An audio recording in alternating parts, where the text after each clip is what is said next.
Aujourd'hui, je voudrais vous parler d'une erreur qui est souvent faite par les freelances qui sont débutants, qui débutent leur activité ou même qui sont confirmés. C'est en lien avec la prospection. Et cette erreur-là, c'est le fait que ces freelances ou ces consultants, ils ne prospectent que lorsqu'ils en ont besoin. Je m'explique. En fait, si on prend un graphe avec sur l'axe des X le temps ou les mois, et en haut la prospection, l'énergie passée à prospecter, on voit en fait que ils vont mettre en place des actions de prospection et puis ils vont trouver leur premier client. Yes, un succès ici. Et puis une fois qu'ils vont trouver leur premier client, ils vont arrêter de prospecter. Ils vont arrêter, jusqu'à ce qu'ils vont se rendre compte que, eh bien, mince, mon contrat arrive à terme, il faut que je relance la prospection. Et puis c'est de nouveau le même cycle. Et moi j'appelle ça le piège de la prospection. C'est vraiment pour moi le piège de la prospection, c'est de se dire, bah, ok, j'ai un client, je vais sabrer le champagne, je suis super content, j'ai des revenus qui sont sécurisés pendant plusieurs semaines, j'ai un ou deux bons clients, c'est cool, j'arrête de prospecter, j'arrête de faire des actions de prospection, je mets ça en pause parce que j'ai du taf, j'ai du travail pendant quelques semaines, voire quelques mois.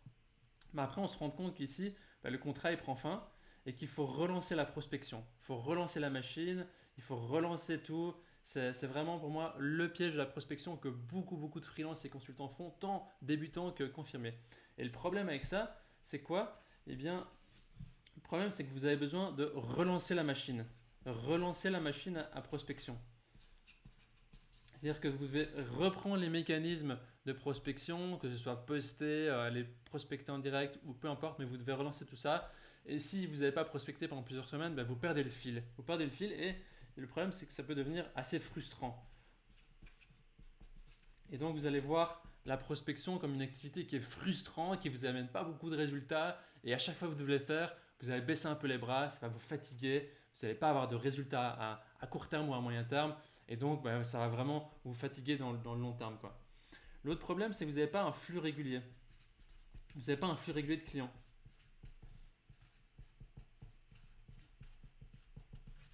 C'est-à-dire qu'à chaque fois, vous devez relancer la machine ici, ici, ici. Vous devez à chaque fois la relancer et donc vous n'avez pas un flux stable de clients au cours du temps.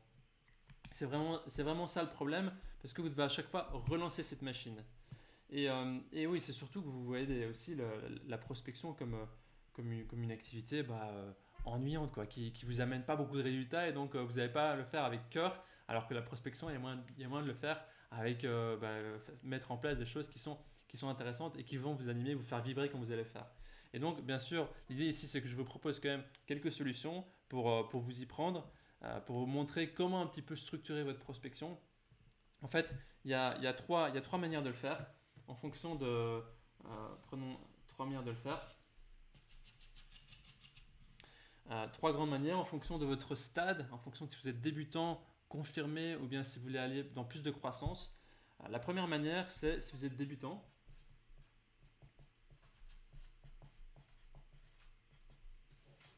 Eh bien, l'idée en fait, c'est quand vous êtes débutant, si on reprend un petit peu ma courbe, si on a toujours la prospection ici, on a toujours le temps ici, eh bien en fait, quand on débute son activité, on est vraiment au tout début, aux premiers 6 mois, eh bien en fait, la prospection doit vraiment être la plupart de votre temps. Ça doit représenter 80% de votre temps. Et donc, si on prend que ça, c'est 100% de votre temps, la prospection, elle doit faire ça au début. Elle doit faire ça. Et elle doit diminuer au cours du temps. Donc vous allez avoir 20% de livraison et vous allez avoir 80% de prospection. Et ça, c'est vraiment important de passer ce temps-là. Et au fur et à mesure, la prospection, elle va diminuer parce que vous allez être plus sur la livraison. Et au final, votre courbe, elle va changer. Elle va changer au fur et à mesure, elle va s'inverser. À un moment donné, vous allez plutôt être vers une courbe où vous serez à 20% constant de prospection et 80% de livraison.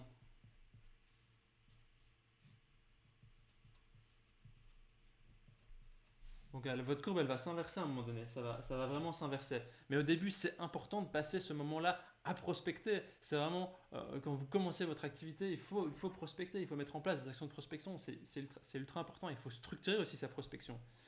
Et donc après, ça va s'inverser. Vous allez avoir 80% de livraison et 20% de prospection. Il faut toujours garder ces 20% de prospection-là. Et donc, pour les personnes qui sont plus stables, qui ont une activité qui est déjà stable, qui ramène déjà un petit peu de prospects, mais enfin de prospects, de clients,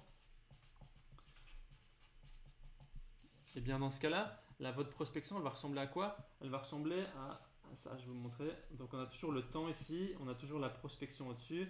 Si on part du principe qu'ici, que tout ça c'est 100% de votre temps, eh bien votre prospection, elle doit se situer ici, plus ou moins. Mais vous voyez, elle est stable, c'est pas une prospection qui est en dents de pique, enfin en dents de scie, pardon.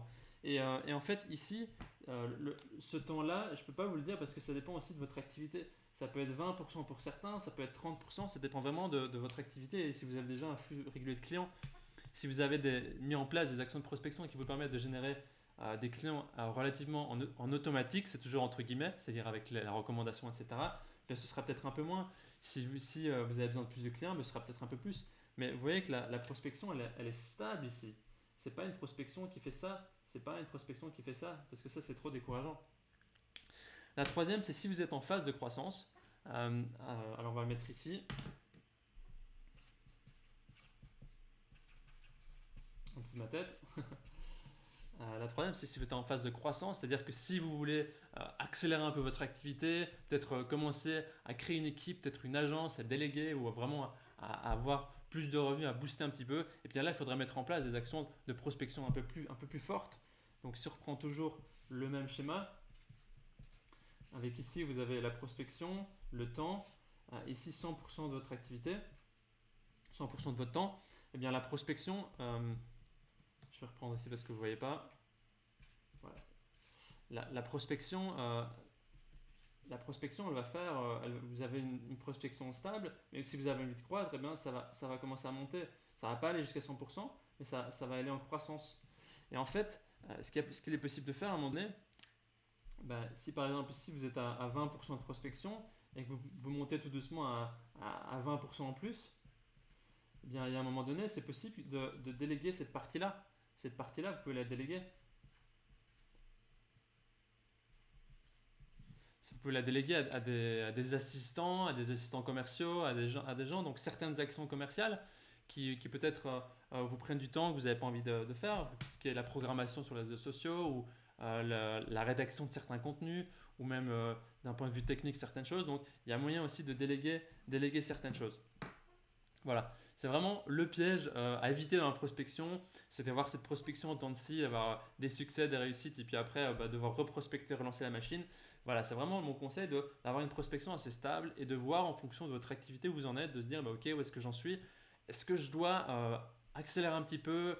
Comment est-ce que je fais pour structurer ça pour que ce soit assez constant? Quels sont mes différents canaux de visibilité? Voilà, c'est vraiment ça que je voulais vous transmettre aujourd'hui. À vous de jouer, à vous de mettre en place ça, de garder ça en tête surtout, de ne pas abandonner. C'est une histoire, c'est dans la durée que ça se passe aussi. Développer son activité pour devenir indépendant, pour continuer d'être indépendant et pour faire croître son activité. Voilà, à vous de jouer. Je vous dis à bientôt.